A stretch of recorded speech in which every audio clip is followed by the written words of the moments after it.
Bonjour. Merci d'être là, merci pour votre disponibilité. Et voilà, on va essayer de partager pendant 7h15 une réflexion qui, de mon point de vue, a été initiée lorsque je me suis demandé ce à quoi, en tant qu'entraîneur, je servais dans une équipe. Quelle est notre fonction d'entraîneur, quel est notre rôle d'entraîneur. Et cette question-là, elle est intéressante parce que de temps en temps, quand on a le temps de le faire, ce qui est mon cas actuellement, on remet un petit peu à plat les leviers de motivation, les raisons pour lesquelles on fait ce métier. Et la passion du basket est quelque chose qui évidemment nous met en mouvement, mais il n'y a pas que le basket qui se passe quand on est sur notre terrain d'entraînement, et il n'y a pas que le fait d'aimer le basket qui fait qu'on devient entraîneur ou qui fait qu'on se met à coacher des équipes. Et donc j'ai été amené à me poser intimement cette question. Qu'est-ce que je peux apporter à une équipe? Qu'est-ce qu'un entraîneur peut apporter à une équipe? Et ce que je vais vous livrer là, c'est un point de vue, une réflexion assez personnelle. J'ai eu le plaisir ces derniers mois de visiter différentes structures de travail. Et je me suis aperçu qu'au plus haut niveau, il y a des manières de travailler extrêmement différentes. Il ne faut pas penser que le haut niveau se définit comme une façon de travailler, des principes particuliers. Il y a un point commun entre toutes les structures de haut niveau que j'ai pu visiter, c'est qu'il y a un niveau d'exigence, d'attente très élevé envers les acteurs, les joueurs, les coachs, mais il y a des identités de travail, des manières de fonctionner extrêmement variables. Et j'ai été surpris de constater qu'il y avait d'un côté à l'autre du continuum des méthodes d'entraînement, les deux qui existaient et plein de choses un petit peu au milieu. Donc ce que j'ai pu observer, c'est que en fait, en fonction de la personnalité des entraîneurs et en fonction de la structure dans laquelle les équipes évoluent, ce que j'appelle structure, c'est l'organisation de l'équipe et de l'encadrement de l'équipe. On peut mettre en place, faire émerger certains styles de travail tout à fait différents. Pour moi, d'un côté du continuum, on a une manière de travailler qui dirige et qui contrôle avec énormément on va dire que le contrôle est énormément axé sur la relation hiérarchique entre l'entraîneur et le joueur. Et puis de l'autre côté du continuum, on a un mode de fonctionnement de la part des joueurs qui est beaucoup moins relié à la hiérarchie avec l'entraîneur, mais bien plus relié avec ce qui se passe en temps réel sur le terrain, à savoir la lecture de jeu, l'adaptation et le fait d'être constamment en train de chercher des solutions autour de soi et non pas chercher des solutions dans ce que quelqu'un d'autoritaire a pu me dire de faire. Donc j'ai vu les deux extrêmes.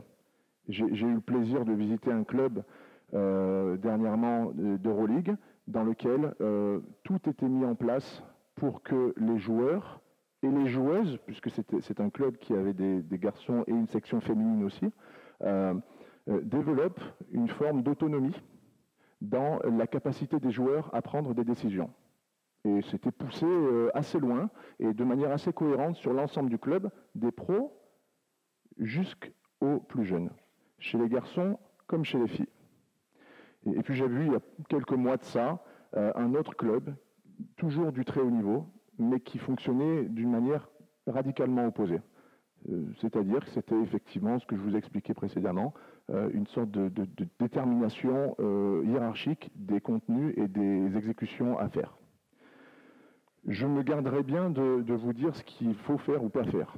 Je pense que vous devez trouver votre propre dose dans ce continuum. Simplement, ce que je voudrais partager avec vous, c'est l'impression que j'ai que une manière de faire très autocratique va apporter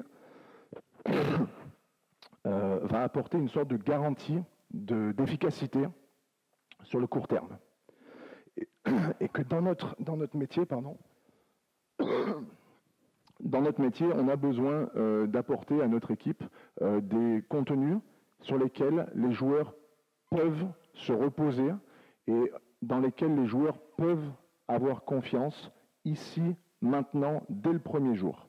Je crois que c'est assez important d'offrir aux joueurs une dose de confiance et pour les moments difficiles des matchs à venir, essayer d'avoir des principes qui soient suffisamment stables et suffisamment puissants pour que les joueurs éliminent le doute de leur esprit au moment du temps mort ou au moment du jeu. Donc je crois que plus on est rigide dans les principes qu'on transmet, et au plus on développe une forme d'assurance et qui va s'appuyer sur voilà, des croyances, en fin de compte, qui sont assez fixes dans le temps. Je crois aussi qu'à l'inverse, si on veut essayer de développer des joueurs dans un esprit plus longitudinal, sur du plus long terme, on se doit d'incorporer dans nos méthodes de travail des situations qui permettent aux joueurs de trouver une forme d'autonomie dans les décisions qu'ils prennent et que ce travail-là au quotidien apporterait, s'il est bien fait, à nos joueurs la possibilité de s'émanciper un petit peu et de pouvoir prendre des décisions par eux-mêmes. Voilà. Donc, les coachs, on est souvent soumis à cette question, le court terme, les résultats, le long terme, le développement des joueurs. Et peut-être qu'au travers de cette vision un peu moins binaire, oui, il faut jouer sans système, voilà, il faut jouer libre. Ou au contraire, ah non, moi je veux tout maîtriser et à chaque moment où les joueurs sont sur le terrain, ils sont dans un rôle bien particulier. Peut-être qu'il y a quelque chose d'un petit peu plus fluctuant à imaginer et que les objectifs court terme, long terme peuvent être pour vous un guide pour choisir les exercices que vous voulez mettre en place, le style de jeu que vous voulez mettre en place et comment je peux dire ça, l'identité de l'équipe que vous voulez entraîner. Voilà. Déjà, est-ce que par rapport à ce que je viens de dire, cette introduction, est-ce qu'il y a des questions? J'ai entendu dire qu'il n'y avait pas beaucoup de questions dans ces colloques parce que peut-être vous êtes très nombreux et que vous n'avez pas envie d'être ciblé et regardé par tout le monde, ce que je peux comprendre. Bon, donc c'était la première, si vous voulez, le premier partage que je voulais faire avec vous.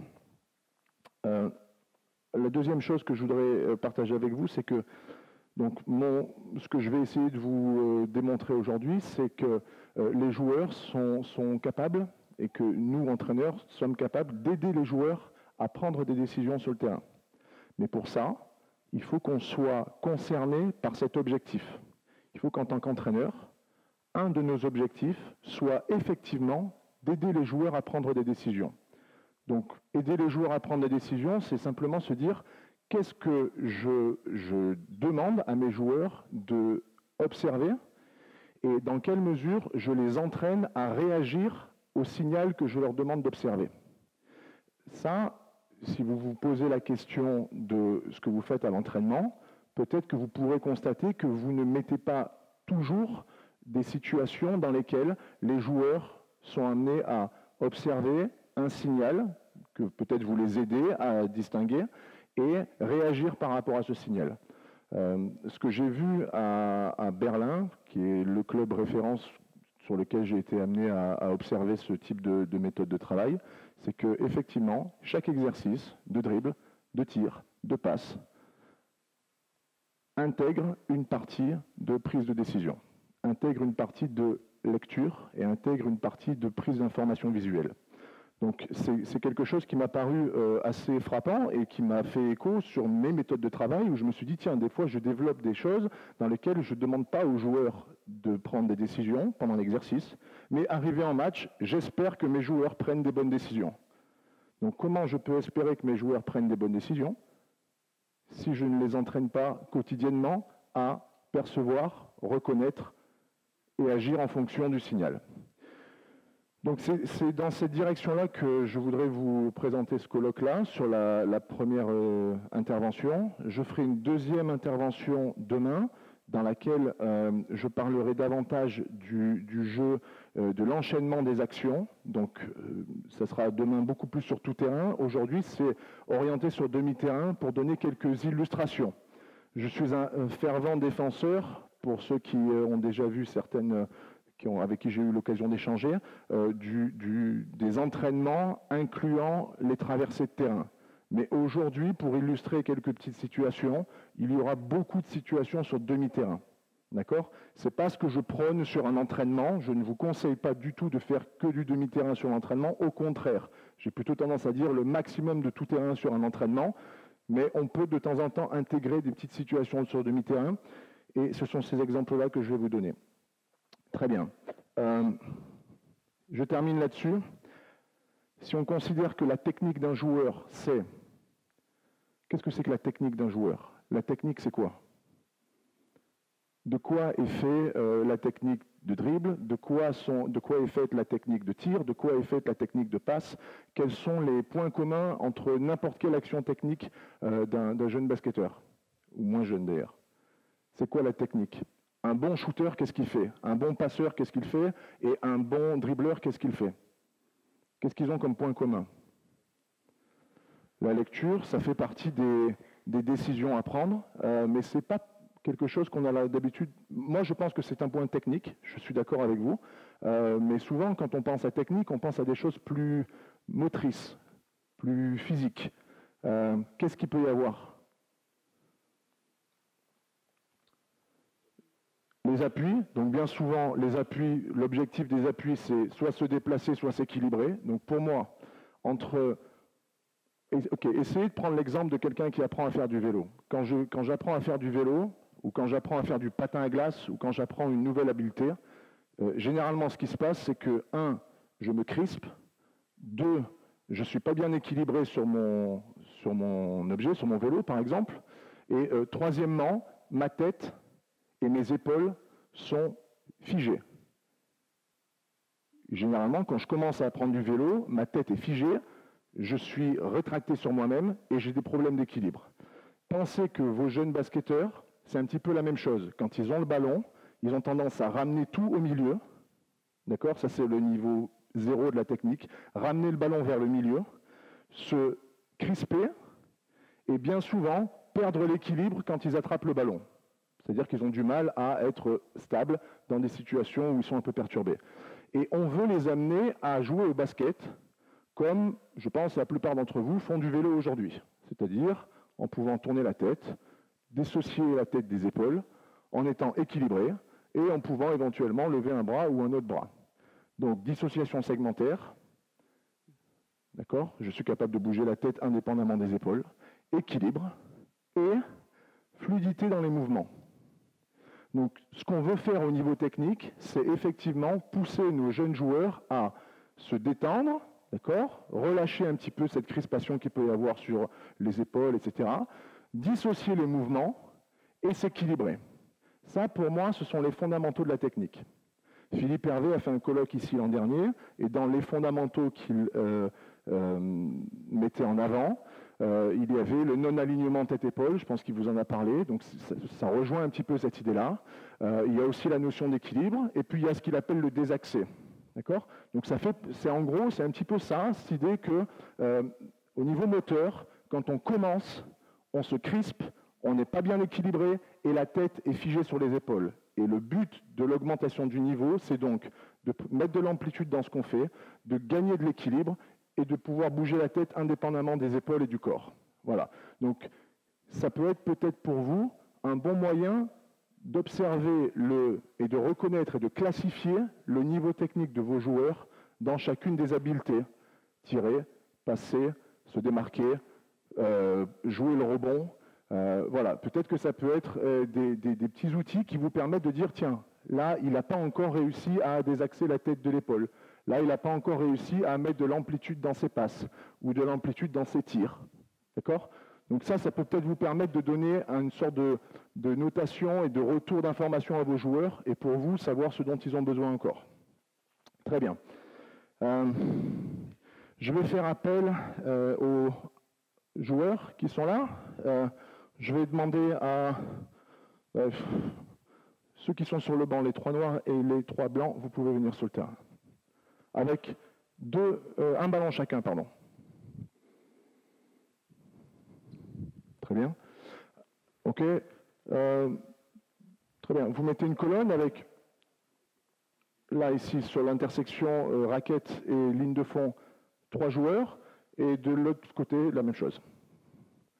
Et on va même faire une 3e colonne. Tiens, tu peux te mettre derrière ton collègue. Voilà, une colonne de 2 ici, colonne de 2 ici. Colonne de 2 s'écarte. Viens, mettez-vous là-bas. Viens sous le panier. Mets-toi derrière lui. Voilà, très bien. Ça va ? OK, parfait. Allez, on commence ici. Tu as 2 ballons dans les mains, un ballon dans chaque main. Très bien, pareil, tu lui passes le ballon devant. Tu lui passes le ballon devant.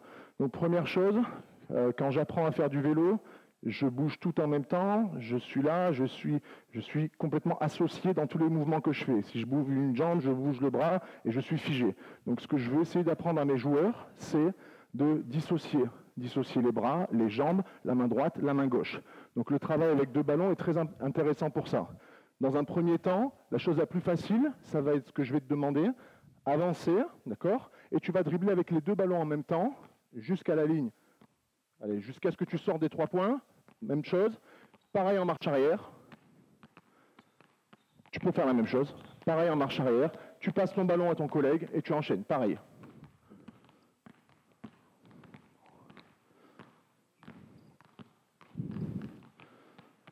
Très bien, vas-y, enchaîne. Donc là, on a quoi ? On a les 2 ballons qui sont dribblés en même temps, donc ça veut dire que les 2 bras fonctionnent de manière associée. La tête, vous vous apercevez qu'elle est bloquée ici, d'accord ? On n'arrive pas à bouger la tête. Donc ce qu'on va leur demander maintenant, c'est de commencer par, très bien, dribbler alternativement, un ballon après l'autre. Donc déjà, on dissocie droite-gauche. Ok, pareil, allez-y, enchaînez derrière. Si vous remarquez, la tête est toujours figée pour l'instant, et au plus le niveau est bas, au plus on a les ballons qui sont près du centre du corps. D'accord ? Et au plus, allez-y, enchaînez, au plus on est à l'aise, et au plus on va pouvoir demander à nos joueurs de sortir les coudes, d'accord ? De dribbler plus loin. Ok, là c'est difficile par exemple, c'est-à-dire qu'il y a un ballon sur le côté et un ballon qui reste devant. Ok, on y va maintenant, vous avez entendu ce que j'ai demandé ? Allez.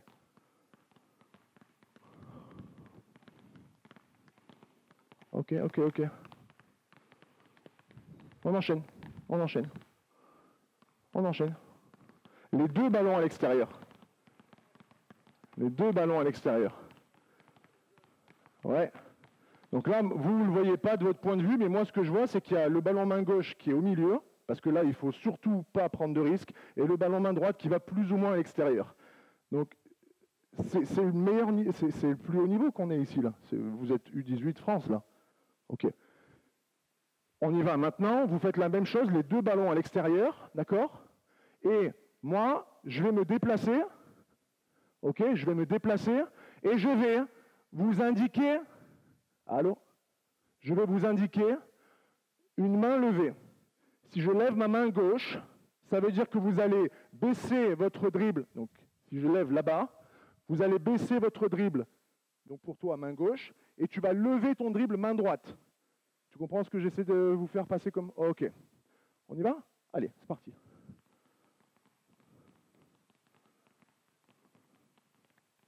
L'inverse. On lève cette main là-bas. Voilà. Et vous reculez.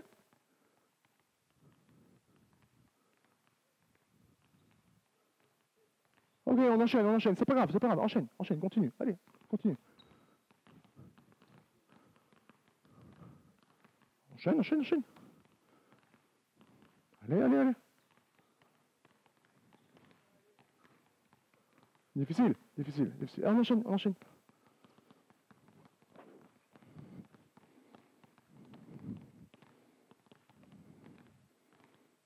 Ok. Allez, deuxième essai pour ceux qui étaient derrière, allez-y. Allez, on enchaîne. Voilà, partir. Donc pourquoi je me déplace? Je me déplace pour les forcer à tourner la tête, à dissocier la tête des épaules. Ok, stop, arrêtez les balles, merci. Pourquoi je fais ça?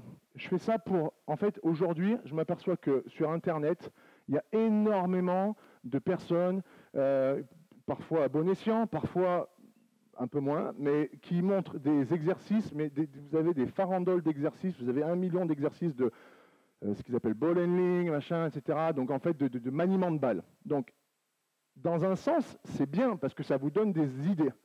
Et ça vous évite de gamberger pendant toute une journée pour savoir ce que vous allez leur offrir de nouveau. Mais ce que j'ai essayé de faire là avec vous pendant 10 minutes, c'est simplement vous expliquer que c'est bien le ball handling, c'est bien le maniement de balle, mais il faut comprendre pourquoi on le fait. Qu'est-ce que vous essayez d'apporter à vos joueurs?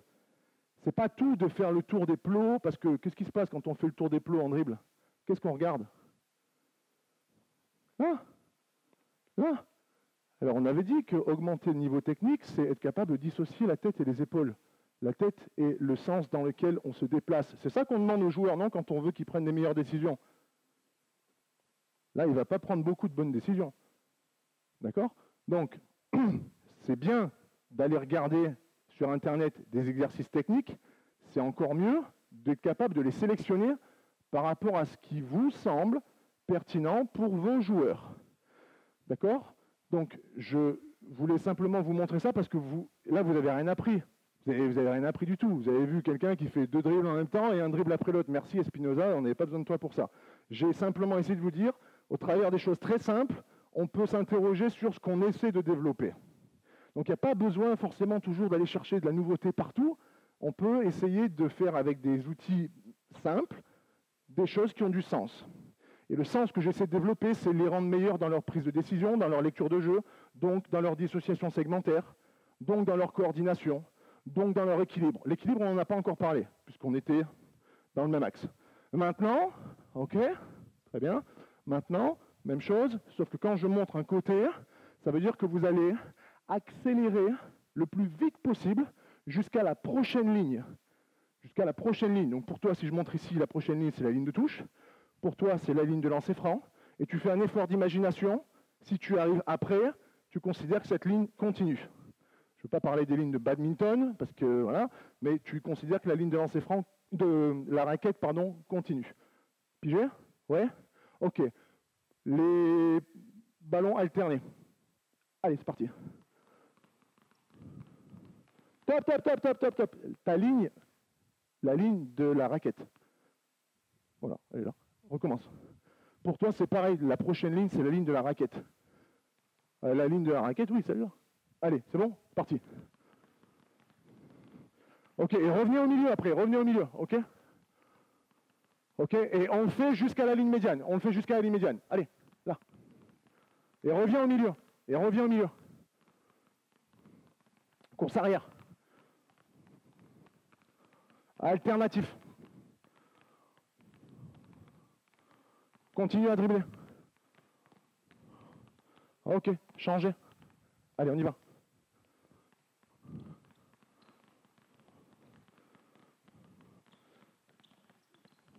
Stop. Comment tu fais pour décider d'aller à droite ou à gauche? Non, me mens pas, parce que tu regardais tes pieds. Je pense que tu le faisais à l'oreille, non? Si tu entendais les ballons qui s'éloignaient, tu te disais « Ah, peut-être qu'il faut aller par là-bas ». Donc moi, ce que je voudrais, c'est que tu le fasses avec tes yeux, pas avec tes oreilles. Recommence. Retournez au niveau des lancers francs et on enchaîne. Donc on lève la tête. Allez, c'est parti. Ok. Ok. Jusqu'à la ligne médiane et on repart dans l'autre sens. Ok, on repart dans le sens. Voilà, allez. Ouais. Allez. Allez. Ok, allez, passez les ballons, on enchaîne. Allez, allez, c'est parti. Enchaînez. Enchaînez, allez.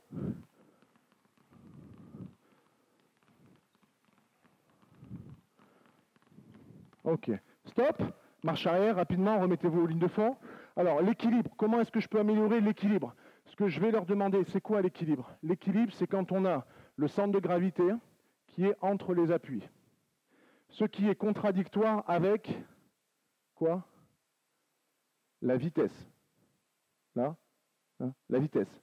Vitesse, c'est se déséquilibrer. D'accord? Quand on part sur un sprint, je me déséquilibre pour accélérer. Mais l'équilibre, c'est retrouver le centre de gravité au milieu. C'est pas ça le basket, franchement, très souvent. Est-ce que le défi du basket n'est pas d'être capable d'accélérer et de se rééquilibrer? Donc il faut qu'on l'entraîne.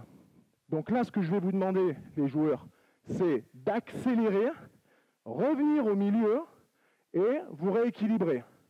Et l'équilibre est intéressant, y compris s'il n'y a pas de défenseur en face, pour pouvoir quoi? Pourquoi c'est important d'être équilibré? C'est important d'être équilibré pour pouvoir choisir. Si je ne suis pas équilibré, je ne peux rien décider. Lorsque je suis déséquilibré, on rentre dans ce qu'on appelle la vision de tunnel. Je ne vois plus ce qu'il y a autour de moi et je ne suis plus capable de changer de direction. Donc, en insistant sur la notion d'équilibre, vous offrez à vos joueurs la possibilité de prendre des décisions. Parce que ce n'est pas vrai qu'on peut choisir quoi que ce soit quand on va au maximum de sa vitesse dans une direction. On ne peut pas choisir grand-chose. On choisit éventuellement de passer la balle ou pas, mais on ne peut pas choisir à qui on la passe. D'accord? Donc, vous avez compris? Vous essayez maintenant d'accélérer le plus vite possible sur une ligne, revenir au milieu, reprendre l'équilibre. D'accord? Vous êtes prêts? Allez, go. Allez, reviens au milieu, reprends l'équilibre. Reviens au milieu, reprends l'équilibre. Reviens au milieu et reprends l'équilibre. En arrière. Allez, au milieu. On garde les appuis, on garde les bras alternatifs. Donc quand la coordination devient trop compliquée, qu'est-ce qui se passe? Comme en vélo, on se fige. Hop. Maintenant, je me fige. J'ai fini de dissocier le bras droit et le bras gauche. D'accord? On y va. Go.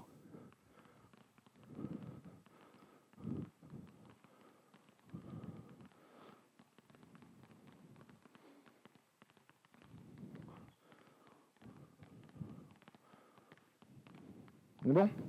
Ok. Très bien. Voilà, donc, encore une fois, je milite pour les choses simples. Voilà, je milite. Les choses simples. Les choses simples, mais faites avec une intention particulière et qu'on creuse. Et vous pouvez creuser ça, mais aussi loin que vous voulez derrière. Vous pouvez apporter encore plus de variations à ça. Vous pouvez mettre deux coachs, un à droite, un à gauche. Vous pouvez mettre des joueurs avec ballon. Quand ils dribblent côté droit, tu fais ça. Quand ils dribblent côté gauche, tu fais ça. Vous pouvez maintenant créer, parce qu'à la base, vous vous êtes demandé à quoi sert mon exercice, qu'est-ce que j'essaie de leur apporter, plutôt que qu'est-ce que je peux faire comme exercice. C'est pas qu'est-ce que je fais comme exercice qui est important, c'est pourquoi vous faites cet exercice. Donc je milite pour les choses simples. Très bien. Maintenant, on se met avec... vous pouvez donner vos ballons à ces deux-là, vous pouvez vous mettre sur le côté, et vous venez au milieu. Vous démontrez. Allez. Très bien. Je l'ai mis. Je l'ai mis. Bon, c'est pas grave. Je sais pas où je l'ai mis. Ok. Vous mettez un ballon pour moi. Un ballon pour moi, c'est bon. Ok, deux ballons pour toi. Tu es face à lui avec ton ballon. Très bien.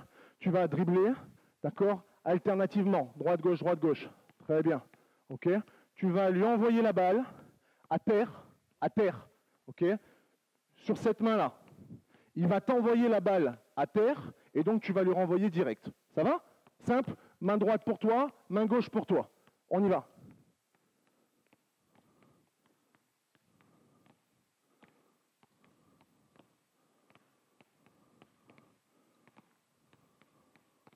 Ok, stop. Un petit défi pour toi. essaie de viser, parce qu'il n'a pas de balle pendant que tu lui fais la passe. Donc tu peux viser et envoyer la balle avec un petit peu plus d'intensité, un peu plus de vitesse, et toi tu as le droit de l'attraper à deux mains, il n'y a pas de souci. Voilà. Ok, stop. Très bien. Vous essayez maintenant de faire la même chose de l'autre côté, et là tu es sur ta main droite, donc tu vas pouvoir le faire avec encore plus de vitesse. Allez.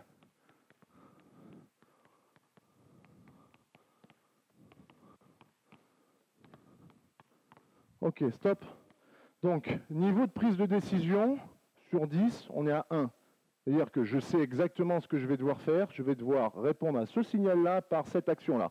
Vous êtes sur le niveau minimum de prise de décision. Vous voyez déjà qu'au niveau de l'exécution, on pourrait améliorer un petit peu les appuis, parce que quand il passe la balle, les appuis restent figés. Donc, on pourrait avoir un appui qui avance en même temps que la balle. Donc ça, c'est des petites choses sur la dissociation qu'on pourrait travailler. On va passer au niveau de prise de décision 2. Qu'est-ce qu'on pourrait rajouter comme signal pour augmenter le travail de prise de décision? Alterner à gauche, à droite. Ok, super. C'est bon? Allez, c'est parti. Tu as compris? Allez. Top, top, top, top, top. C'est lui qui décide. C'est toi qui réagis. Allez. Allez.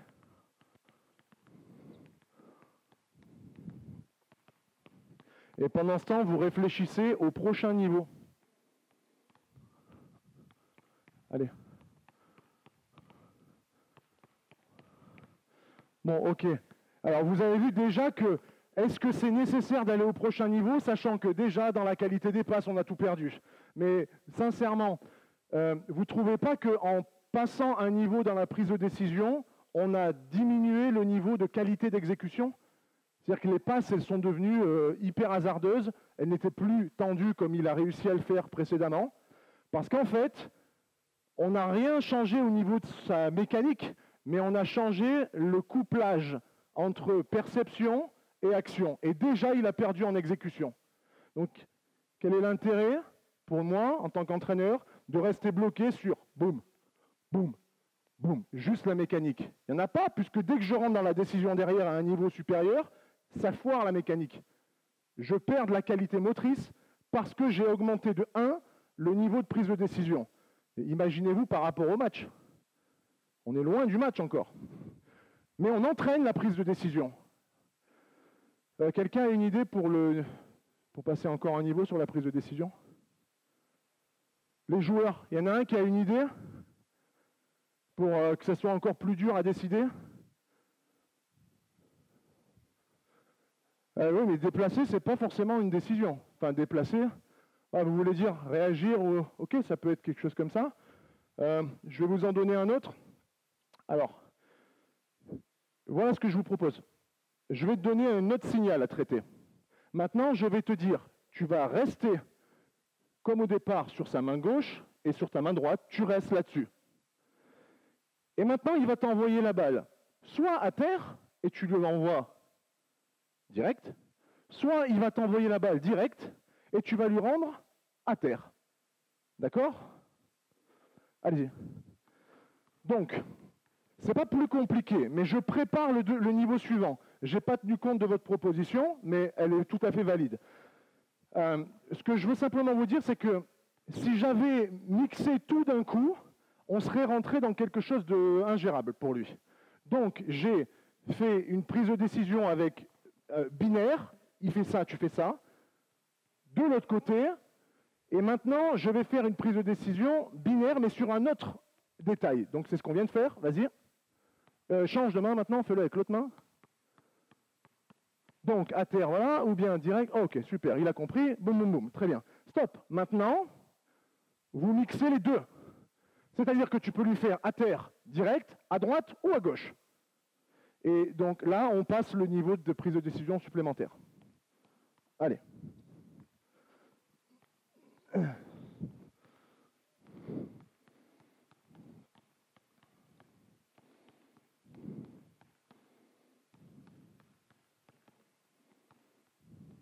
Ok. C'est bon? Très bien. Allez, super. Merci les gars, vous pouvez vous asseoir. Ok, vous pouvez les applaudir parce que c'était pas évident à faire.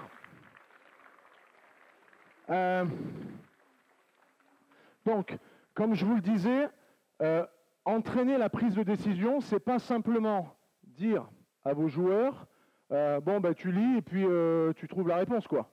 Non, non, non, non. Vous devez les accompagner là-dedans. Vous devez les mettre en situation de leur apprendre à reconnaître pour réagir. Reconnaître, réagir, systématiquement. Pour ça, vous l'avez compris, ils ont besoin d'avoir de l'équilibre.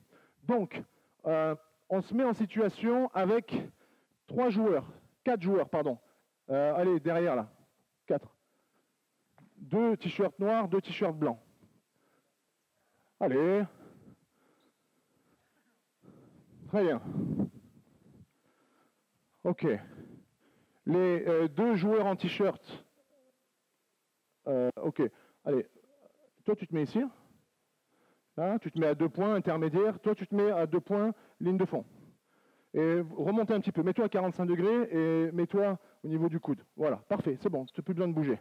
Vous n'avez pas de balle. Vous avez un ballon pour 2. Voilà. Très bien. Tu es passeur. Tu es attaquant. D'accord? Très bien. C'est un petit exercice que j'aime bien faire. Viens de ce côté-là.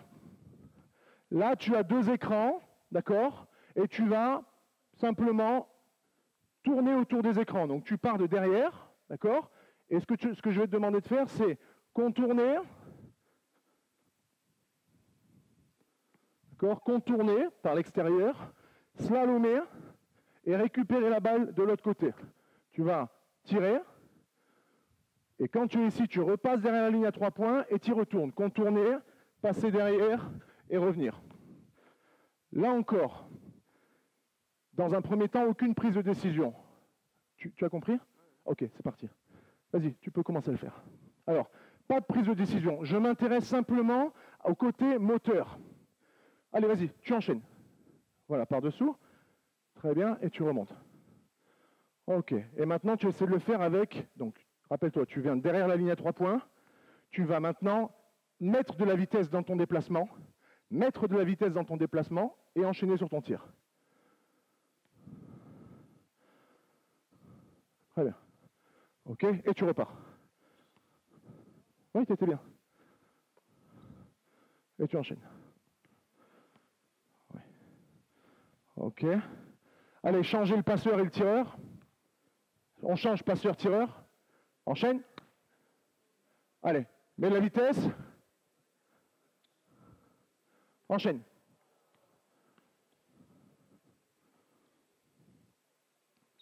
Enchaîne.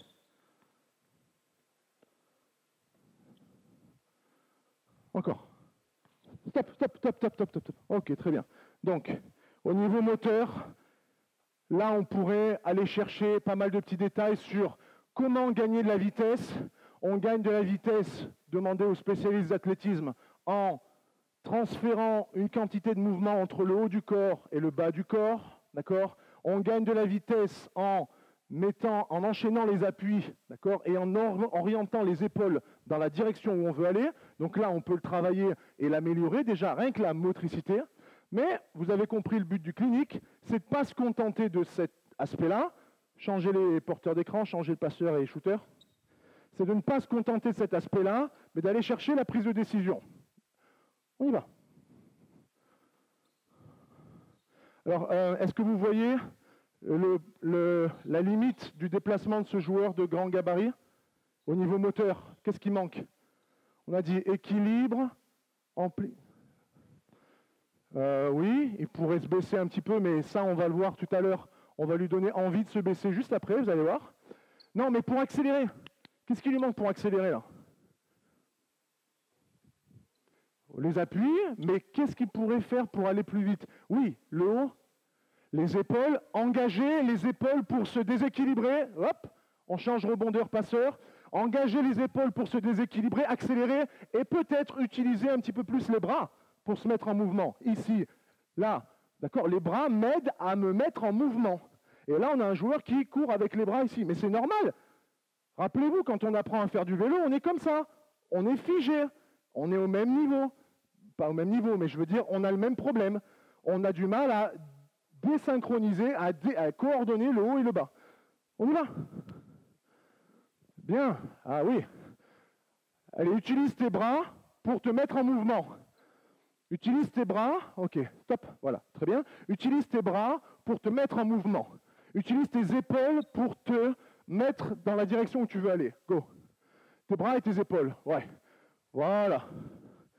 Allez, encore. Allez, plus vite possible. Ouais. Reviens derrière et enchaîne. Plus vite. Et on enchaîne.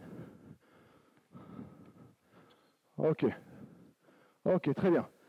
Donc ça, c'est la façon dont on peut se mettre en mouvement. Maintenant, on n'a pas parlé de prise de décision, pas beaucoup. Si ce n'est que tu devrais normalement attendre que ton collègue ait la balle dans les mains pour commencer à courir et avant de récupérer la balle. Prise de décision. L'équilibre, il vous sert à tirer, évidemment. L'équilibre, il vous sert aussi à décider.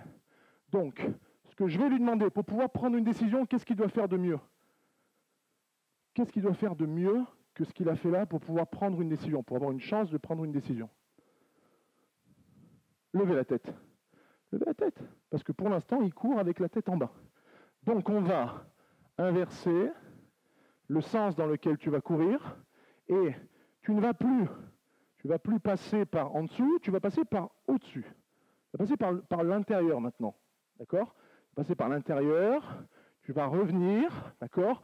Et maintenant, tu vas revenir au milieu ici. Donc tu fais une boucle autour de lui et tu reviens au milieu. Et toi, tu vas montrer droite ou gauche. D'accord? Tu vas montrer avec le ballon, droite ou gauche. S'il monte là, tu repars. S'il monte là-bas, tu vas de l'autre côté. Ça marche? Accélérer, se déséquilibrer, se rééquilibrer, lever la tête. Go. Ok. Et on enchaîne. Allez. Pour décider, il faut que je sois dans la posture qui me permet de décider. Pour décider, il faut que je sois, vas-y encore, en position de décider, après avoir couru et avant de m'arrêter. On inverse. Les joueurs, vous passez porteur d'écran, c'est plot. Allez. C'est bon? Go, on enchaîne. Top, top, top, top, passe par-dessus. Passe par-dessus. Ok. Passe par-dessus. Dessous. Dessus. Ok. Et t'enchaînes. Deuxième passage. Par-dessus. Regarde, t'étais là, là. Ok, voilà. Très bien. Ok, et enchaîne. Droite ou gauche. Ok. Très bien. Ok, très bien. Ok, super. On peut rajouter un joueur, s'il vous plaît, là-bas? Tu peux venir? Tu viens. Viens. Ok. Viens. Allez. Pose la balle. Ok, c'est bon? T'es prêt? Maintenant, la même chose. Et toi, tu vas aller quand il revient, donc vas-y, fais ton petit manège. Là. Et quand il revient, tu vas aller toucher soit lui, soit lui. Et toi, tu vas aller là où tu peux tirer. Ça va? Allez, go.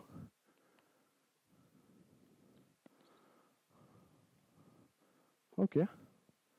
Très bien. Regarde, maintenant, tu as défendu, tu passes en attaque. Tu as shooté, tu viens au passeur. Et toi, tu as passé, tu vas au rebond. Allez, go. C'est parti.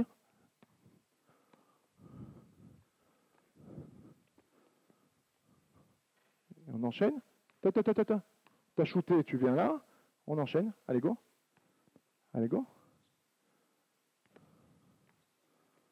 Ok. Très bien. On enchaîne. Allez. Ouais.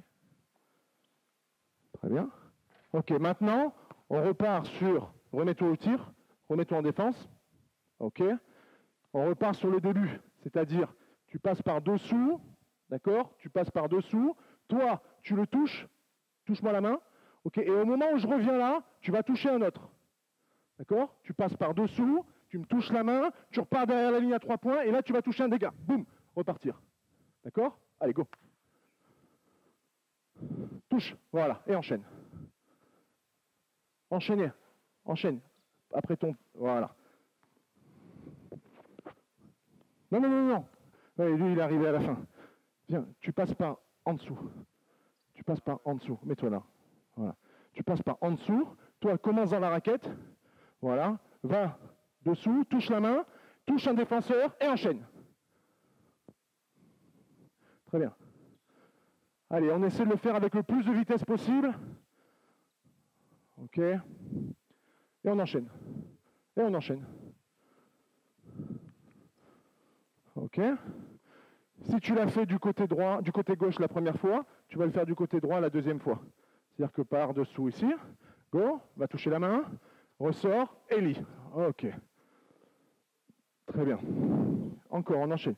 Donc, vous, ce qui vous intéresse maintenant, c'est de voir au niveau de la motricité de vos joueurs si, premièrement, ils arrivent à se mettre en mouvement avec efficacité. C'est-à-dire, est-ce qu'ils arrivent à engager les épaules, la tête, le haut du corps pour pouvoir se donner de la vitesse. Premièrement, s'ils ne mettent pas de vitesse, vous allez semer personne.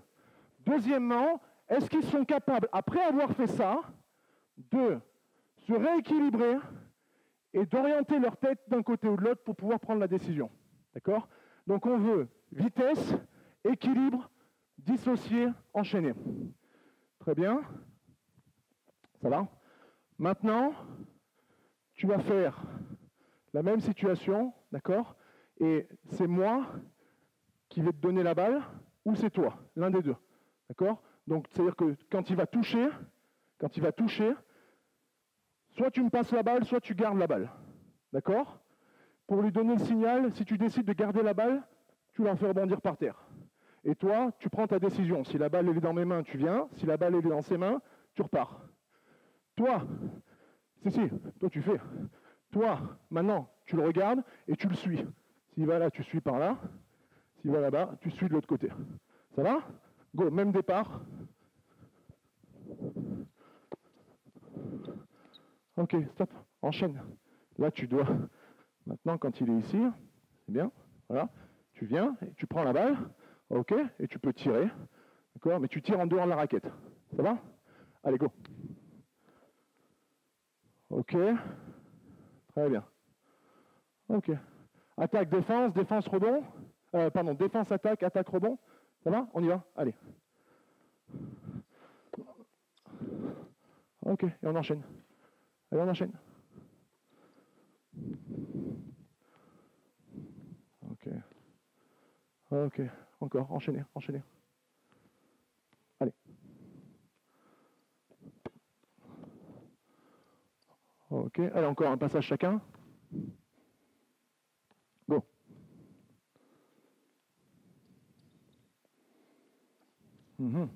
Très bien. Allez, dernier passage.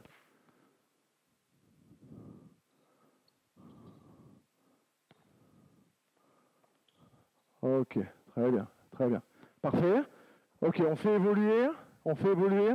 Donc maintenant, toi, t'es passeur, ici. Tu as la balle. Ok.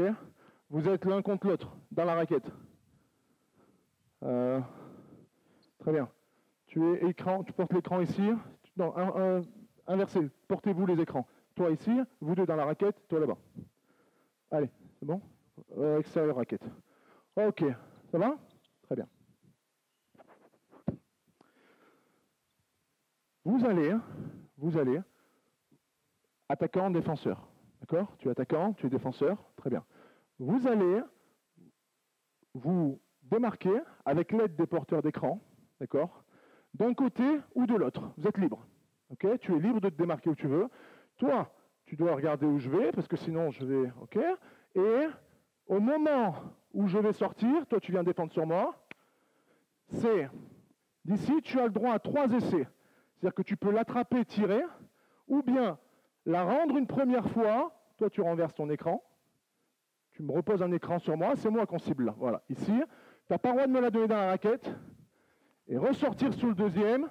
Et tu peux la rendre une deuxième fois. Par contre, le troisième, il va falloir tirer. Ça marche? Prêt? Allez, c'est parti.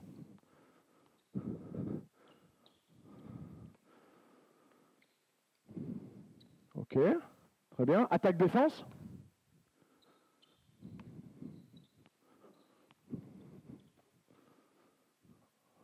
OK. Encore, vous recommencez, attaque-défense, changez. Allez.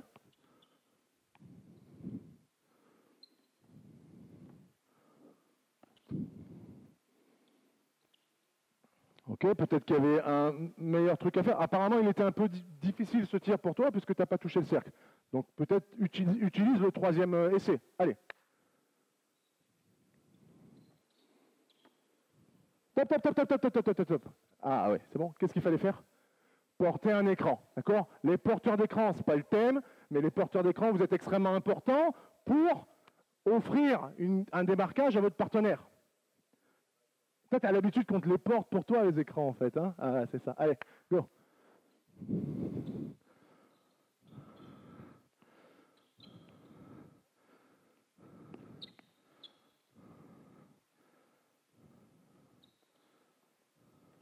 OK. Et on échange. Les deux petits qui portaient les écrans, vous allez maintenant jouer en utilisant les écrans. C'est bon? Porteur d'écran en place. Allez.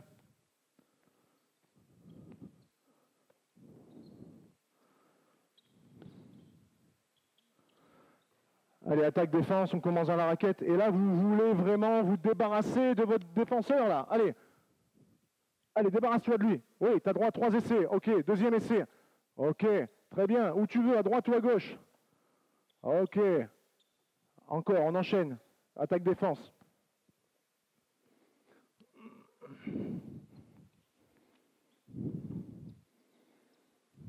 Attaque-défense, dernier passage. Allez.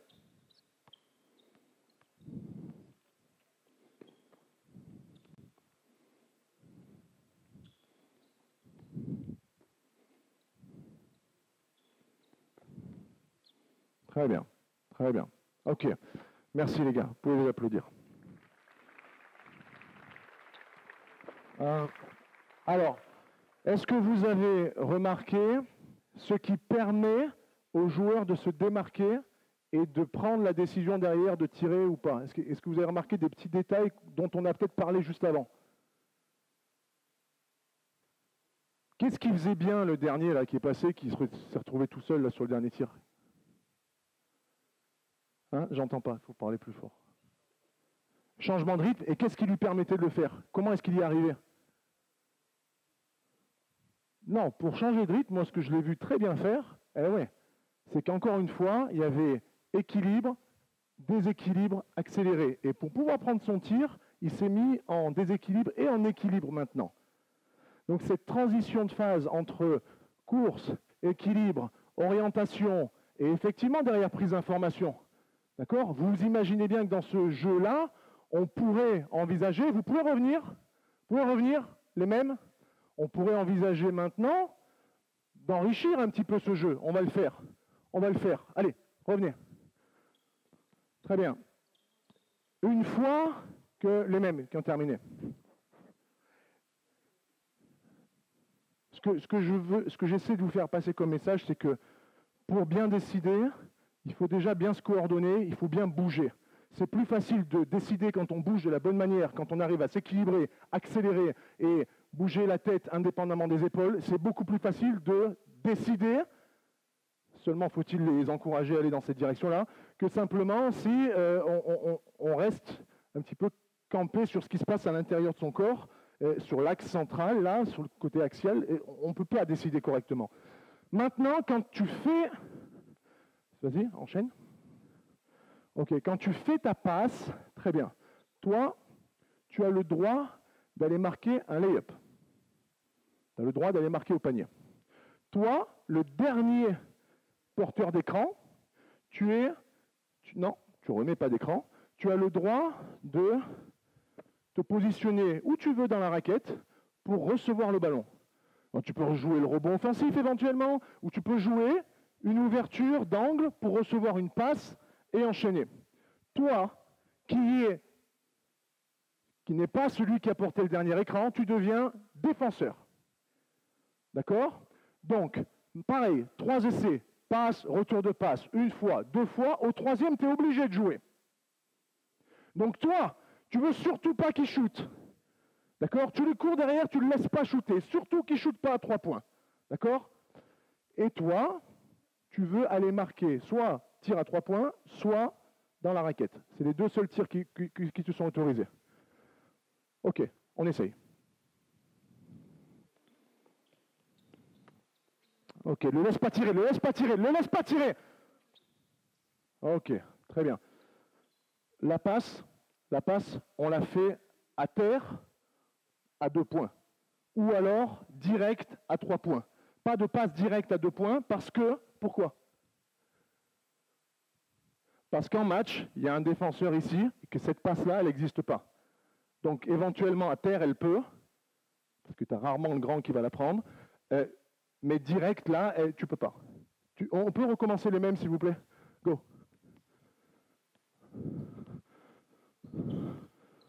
Enchaîne, enchaîne, enchaîne. Allez, allez, allez, allez, allez, debout, là, ça joue. Non, non, non, non, non, non, c'est que s'il dribble que tu fais ça. C'est que s'il dribble. Que s'il dribble, c'est ma faute, j'ai mal expliqué, j'ai mal expliqué. Ok, go. Ok. Ok. Allez, maintenant, tu passes la balle uniquement à 3 points. Et tu fais une passe à terre. Passe à 3 points et à terre. Go. Donc, vous avez vu que ça ne marchait pas parce qu'il y avait trop d'avance pour l'attaquant. Pas grave, on a juste les consignes. Ouais, ah voilà, ça y est, on y est. Voilà, ça y est, on y est. Ok. Et échanger grand petit. Donc, mon exercice ne fonctionnait pas. Donc, j'ai fait varier une petite consigne. On fait la passe à terre à 3 points pour donner à l'exercice ce que je veux, c'est-à-dire le temps à l'autre porteur d'écran de venir aider pour qu'il y ait une lecture de jeu. Parce que comme c'était pas direct et qu'il enchaînait, il avait le double pas. Donc ça ne marchait pas. Coach s'adapte. Allez, go.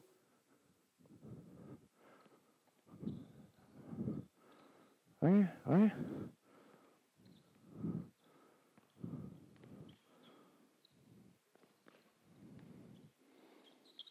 Ok. Allez. Attaque-défense. Attaque-défense. Go. Allez. Boum. Ouais. Enchaîne.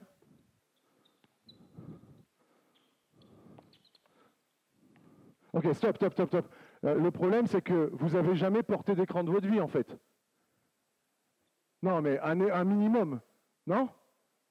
Est-ce que quelqu'un sait porter un écran? Là, qui sait porter un écran? Toi, tu sais porter un écran?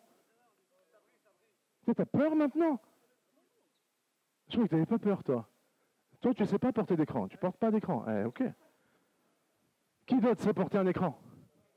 Sabri, allez, viens.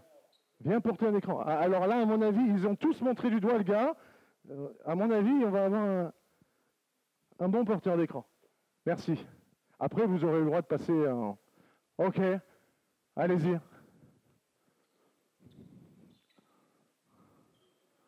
Et ne laisse pas tirer à 3 points. Ne laisse pas tirer à 3 points. Sors sur le shooter. Go. Go. Allez, sors dessus. Ne laisse pas tirer. Ok, enchaîne. Deuxième essai. Bien. Et enchaîne. Enchaîne. Ok. Pourquoi tu fais la passe? Tu dois attaquer l'intervalle. Ok, attaque-défense. Allez.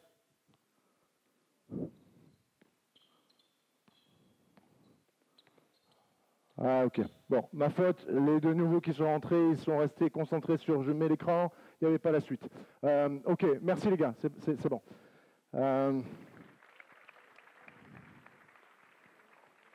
Bon, j'ai pas été malin dans cette démonstration. J'aurais dû laisser les petits.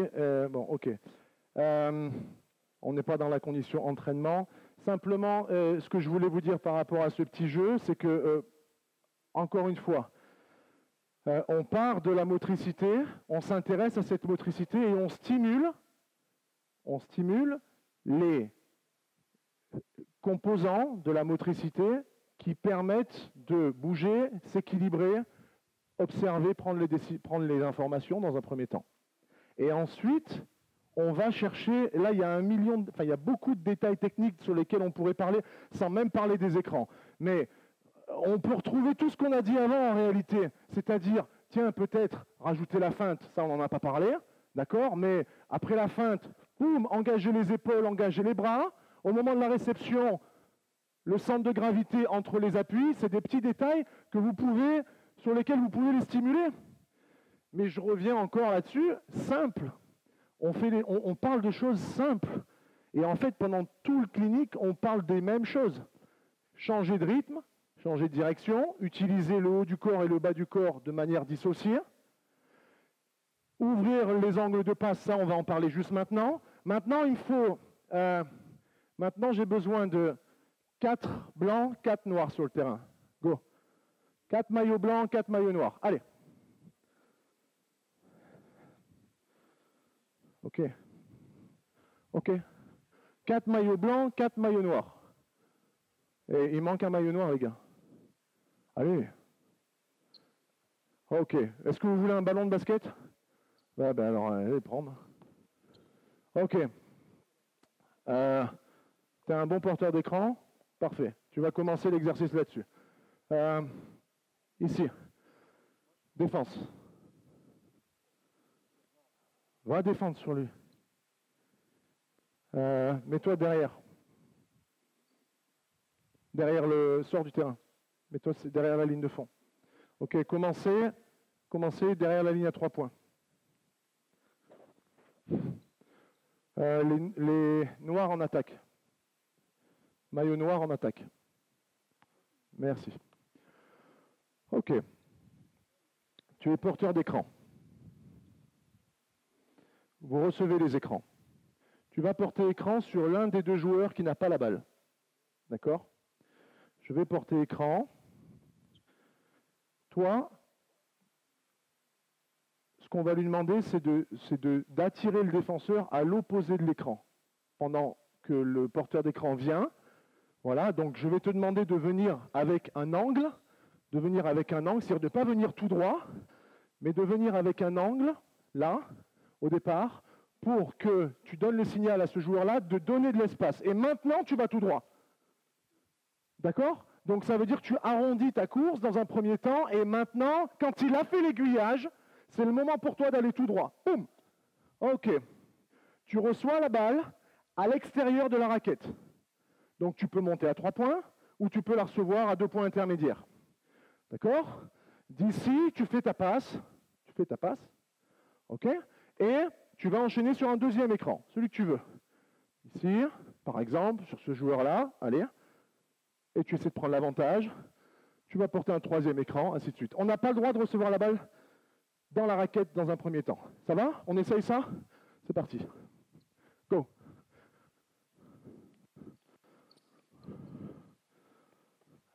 Ok.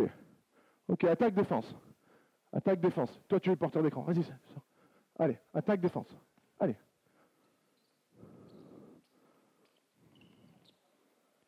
Ok. Enchaîne, c'est pas grave. C'est pas grave. Garde la balle en attaque. Voilà. Continue à courir. Tu n'as pas le droit de la recevoir dans la raquette.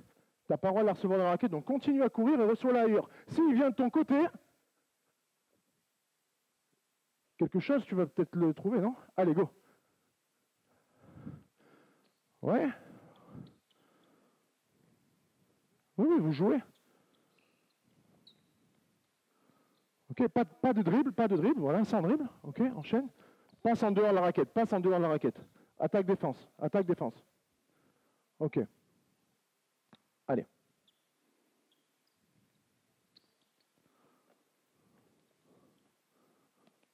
Ok. Très bien. Attaque-défense, ballon blanc.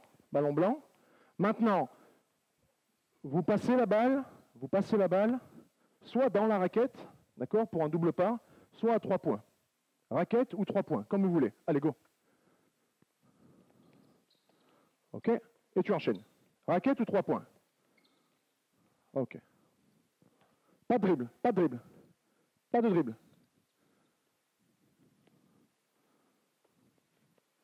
Ok, tu peux aider en défense. Allez.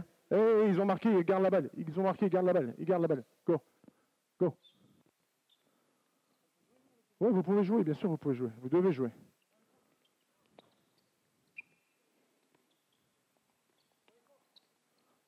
Ouais.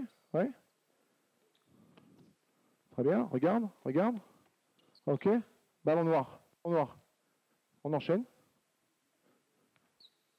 Allez. Ok. Ok, stop, stop, très bien. Tu peux reprendre la balle, s'il te plaît?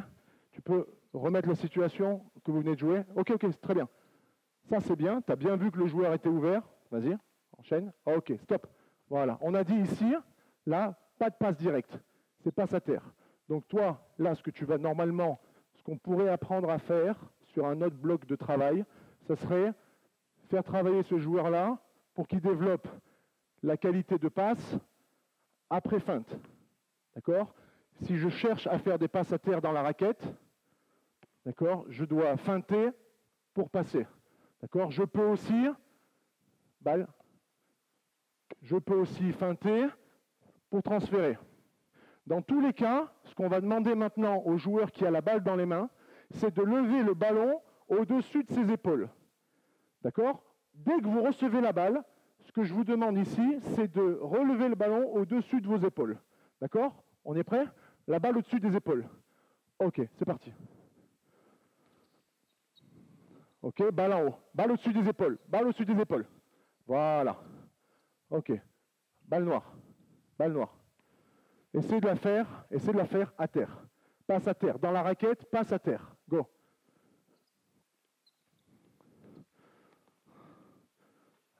Allez, attaque-défense. Go. Stop. Dans la raquette, passe à terre. Recommencez. Ah mais je n'ai pas dit que c'était facile, j'ai dit que c'était simple. C'est pas pareil. Ok, qu'est-ce qui t'a manqué? Qu'est-ce qui t'a manqué? Pourquoi est-ce qu'il a réussi à toucher ta balle? C'est parce que tu n'as pas fait de feinte? Allez, go. On y va. Noir en attaque.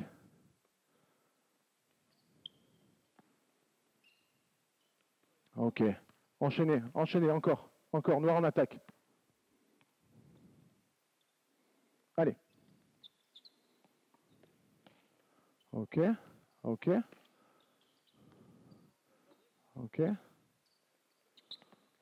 Très bien.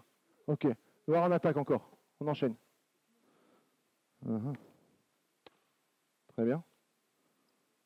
Allez. Bien. Balle au-dessus de l'épaule. Très bien. Regarde ce qui se passe. Feinte, passe. Allez, enchaîne. Bien. Balle au-dessus de l'épaule. Oui. Non, lui, il n'a pas le droit. Ok, c'est pas grave. Lui, il ne la reçoit pas. Ok. Attaque-défense. Très bien. Go. Bien. Très bien. Le fait d'avoir la balle au-dessus des épaules, ça force les joueurs à ralentir. En réalité, ce qu'on leur demande, c'est, une fois qu'ils ont accéléré, je vous garantis que si le joueur avait attrapé la balle, ici, lors de la dernière passe, à terre, s'il avait attrapé la balle et qu'il l'avait baissée, il se serait produit une chose très simple, il aurait continué dans la direction du panier et il n'aurait pas vu ce qui se passe derrière.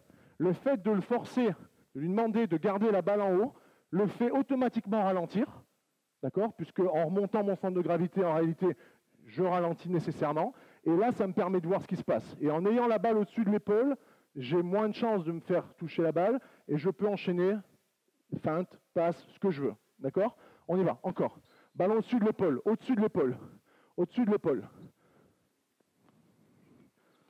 Bien. Balle au-dessus de l'épaule. Ballon au-dessus de l'épaule. Garde la balle au-dessus de l'épaule, même à l'intérieur, surtout dans la raquette. Go.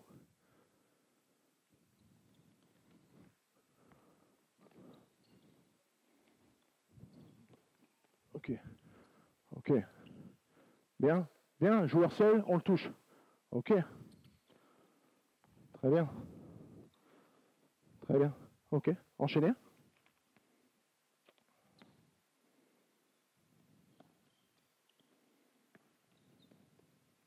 Ok. Très bien. Allez, on rajoute une dernière règle. Maintenant, après tes écrans, tu peux recevoir la balle. D'accord? La seule chose, c'est que quand il reçoit la balle, d'accord, tu n'es plus porteur d'écran. C'est fini, il n'y a plus d'écran pour toi derrière. C'est simplement un 4 contre 3. D'accord? Simplement un 4 contre 3. Vous, en défense, au moment du 4 contre 3, on ne peut pas shooter si on est touché. Votre adversaire ne peut pas shooter si vous le touchez. Donc, vous enchaînez vos rotations. Donc, tu fais tes écrans, tu ouvres la balle, et tu peux recevoir et shooter, sauf si tu es touché. Go.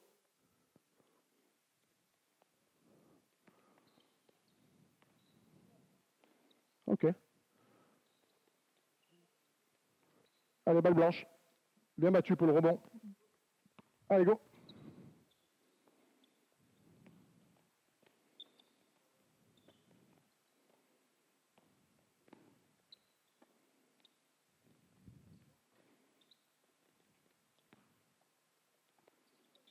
Tu recommences, tu peux remettre des écrans. Ouais. Tu peux. Voilà. Très bien. Très bien. Très bien. Ok, stop. Voilà. Donc, tu décides. C'est toi qui décides. Tant que tu veux mettre des écrans, tu continues à mettre des écrans. Au moment où tu décides que, ok, maintenant, pour X ou Y raison, le jeu est trop resserré vers l'intérieur, je ne continue plus mes écrans, mais j'offre une solution à l'extérieur, et à partir de cette passe-là, plus d'écran, du jeu sans écran maintenant. Allez, go.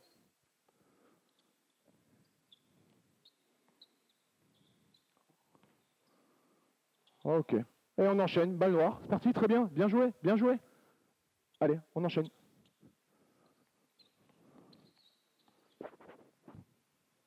Allez, balle noire, balle noire. Ah, ok, c'est bon, pour moi. C'est pas enchaîné, c'est pas grave, c'est moi qui n'ai pas vu. Allez, te laisse pas piquer la balle, te laisse pas mettre la pression là.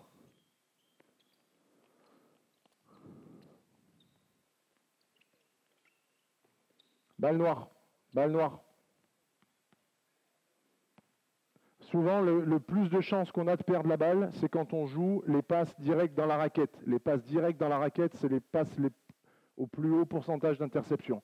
Donc les passes dans la raquette, c'est à terre, ou alors passe directe à l'extérieur, on aère le jeu, et on aura d'autres opportunités de la mettre dedans. Go.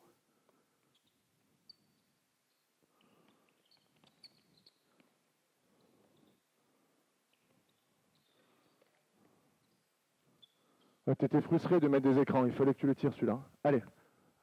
Changez de position un petit peu là. Tiens. Viens balle en main. Viens en défense. OK. Et vous deux, vous portez les écrans. Vous deux, vous êtes dans l'aile. Vous deux, vous êtes dans l'aile. OK. Vous pouvez le faire avec n'importe quel poste de jeu. Ça peut être les petits qui mettent les écrans pour les autres. C'est pas un problème. OK. Porte les écrans. C'est parti. OK. On enchaîne balle au blanc. Balle au blanc. C'est pas grave. Balle au blanc. Allez. Dernier passage chacun là. Ouais. Ouais. Non, non, non, non, tu la reçois à l'extérieur, pas dans la raquette. Allez, go. Allez. Ok, ok, ça joue, ça joue, ça joue, ça joue.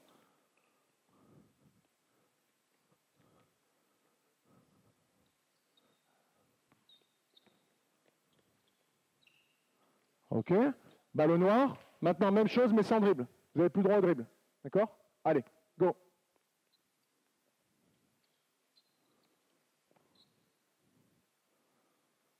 Allez, balle noire. Encore.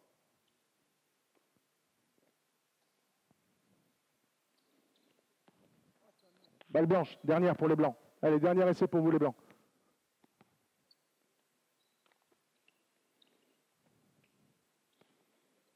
Stop, stop, stop. Regarde, tu vois, il a la balle. Ok. Maintenant qu'il a la balle, toi, après ton écran, automatiquement, reprends la balle. Reprends la balle. Tu as porté ton écran. La première chose que je te demande, au moment, reviens s'il te plaît, au moment où il sort et il utilise son écran, au moment où le défenseur, ou l'attaquant, pardon, au moment où l'attaquant t'a dépassé, je te demande une chose. Tu vas regarder la balle et la demander à l'opposé. D'accord?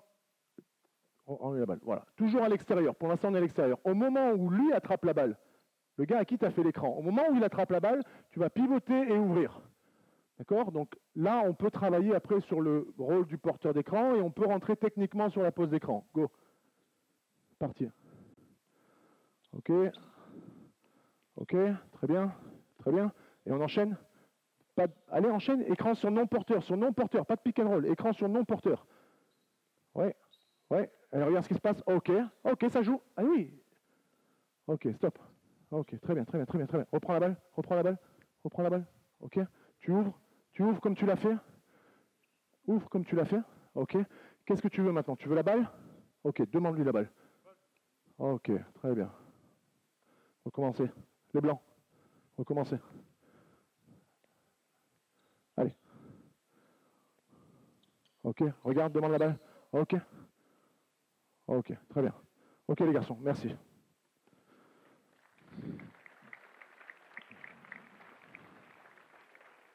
Bon voilà, j'arrête là.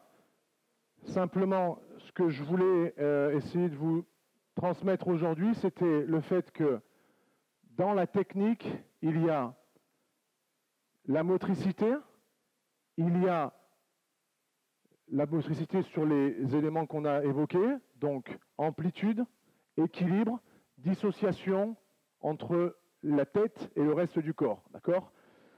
Et il y a la prise de décision, il y a la lecture de jeu. Je ne sais pas si c'était extrêmement visible sur ce qu'on a mis en place là. Simplement, ce que j'ai essayé de vous donner, c'est des petits exercices, des petites situations qui peuvent vous permettre de stimuler la prise de décision.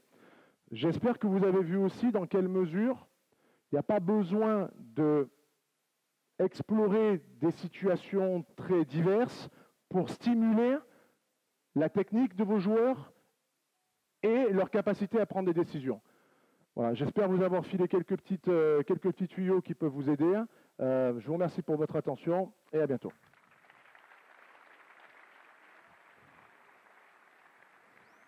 Est-ce que vous avez des questions sur les exercices ou sur les contenus?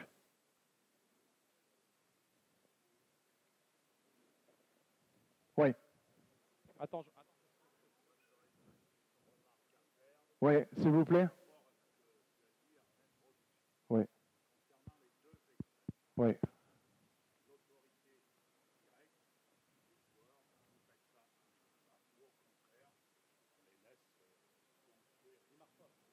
C'est pas grave, je vais relayer la question. Donc, ce que tu veux dire, c'est par rapport au...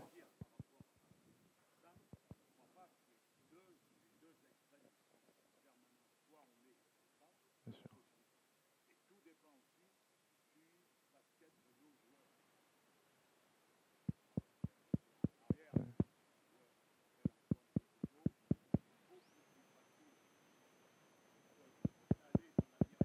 De lui laisser de la liberté, très bien.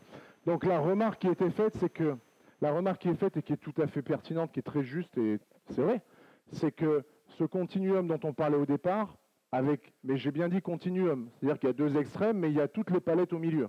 Donc après, c'est à l'entraîneur de mettre son curseur, dépend en grande partie de la qualité technique et de la qualité du niveau des joueurs, de leur capacité à prendre des décisions. Et c'est vrai. Et c'est 100% vrai. J'ai eu une année la chance d'avoir des joueurs qui avaient un très haut niveau d'expertise dans le collectif, les prises de décision. J'avais Mamoutou Diarra, j'avais Will Solomon, j'avais Chimé Spralia, j'avais d'autres gars qui sont rentrés qui ont suivi ces gars-là et qui s'intéressaient à un jeu autour de cette responsabilité individuelle dans la prise de décision. Tu prenais l'exemple de Antoine Rigaudot, bon, c'est sûr, en fait, plus on a des joueurs de haut niveau, et au moins on a besoin de leur dire ce qu'ils ont à faire. Moi, ce que je voudrais quand même apporter comme complément à ta remarque, c'est qu'est-ce qui fait qu'on aide les joueurs à devenir un petit peu plus comme Antoine Rigaudot? Est-ce que nous, entraîneurs, on a une responsabilité et est-ce qu'on a la capacité de les aider à prendre un petit peu mieux les décisions? Tu as vu tout à l'heure sur les exercices de maniement de balle, qui sont des choses que je suis sûr tout le monde fait dans son club à un moment ou à un autre dans l'année. Mais que rien que là-dessus, on pouvait stimuler la coordination des joueurs, l'équilibre des joueurs, la prise d'information des joueurs, on peut les stimuler sur ces aspects-là. Moi, je milite pour dire qu'un joueur à qui on ne pousse pas, qu'on ne stimule pas dans le sens de savoir s'équilibrer, savoir sortir le ballon de l'axe de son corps, savoir tourner la tête indépendamment de l'orientation des épaules. Ce joueur-là Évidemment, en tant qu'entraîneur, on ne peut pas lui demander, le jour du match, de prendre des bonnes décisions. Parce qu'il ne peut pas, au niveau moteur, prendre des bonnes décisions, parce qu'il n'a pas la motricité pour le faire. Et je milite pour dire que nous, en tant qu'entraîneurs, on doit les pousser à davantage s'équilibrer, davantage ouvrir leur angle de passe, davantage ouvrir leur... les ricains appellent ça range of motion, l'amplitude de jeu. Et qu'à partir de là, on a plus de chances de les aider à prendre de meilleures décisions. Mais je voudrais simplement vous dire qu'une fois, on m'a dit, dans le bureau des entraîneurs, ouais, mais là, avec l'équipe qu'on a, on ne peut pas leur demander de prendre des décisions là. Là, on n'a pas les joueurs pour. Ma réponse était, attendez, on est en Jeep Elite, on est en Pro A. Et ce que j'entends là, je l'ai entendu en Pro B, en N1, en N2, en N3, en poussin, en benjamin, en minime, en cadet. Tout le monde dit, moi, je n'ai pas les joueurs. Mais attendez, qu'est-ce qu'il nous faut? Il faut qu'on coache l'équipe de France pour commencer à envisager qu'on a des joueurs un petit peu intelligents? Eh non. Et non, à un moment donné, il faut qu'au niveau où on est, on prenne notre responsabilité. Moi, j'avais des joueurs en Pro B qui arrivaient à prendre des décisions, mais en Pro A, j'ai entendu, oui, mais là, on n'a pas le niveau pour prendre des décisions. Ce n'est pas une question de niveau. Parce qu'on peut toujours se reporter en disant, oui, mais attendez, c'est pas la NBA. En NBA, ils peuvent faire ça, mais nous, on n'a que des joueurs de Pro A ou de Pro B. On peut toujours le dire. De même que, oh non, mais ça, ils devraient déjà le savoir. C'est le coach des cadets qui doit leur apprendre ça. Et puis, on va voir le coach des cadets, il dit, non, mais ça, ils devraient déjà le savoir. C'est le coach des minimes qui doit leur apprendre ça. Et puis, ça descend, ça descend, ça descend. Mais jusqu'où ça descend? Donc, jusqu'où est-ce qu'on monte dans les excuses et jusqu'où on descend dans les responsabilités? C'est pas ma faute, c'est la faute de celui d'avant. Et je ne peux pas avec eux parce qu'ils ne sont pas... Non. Non. À un moment donné, on est responsable de ce qu'on a comme type d'entraînement et comme type de travail avec les joueurs qu'on a.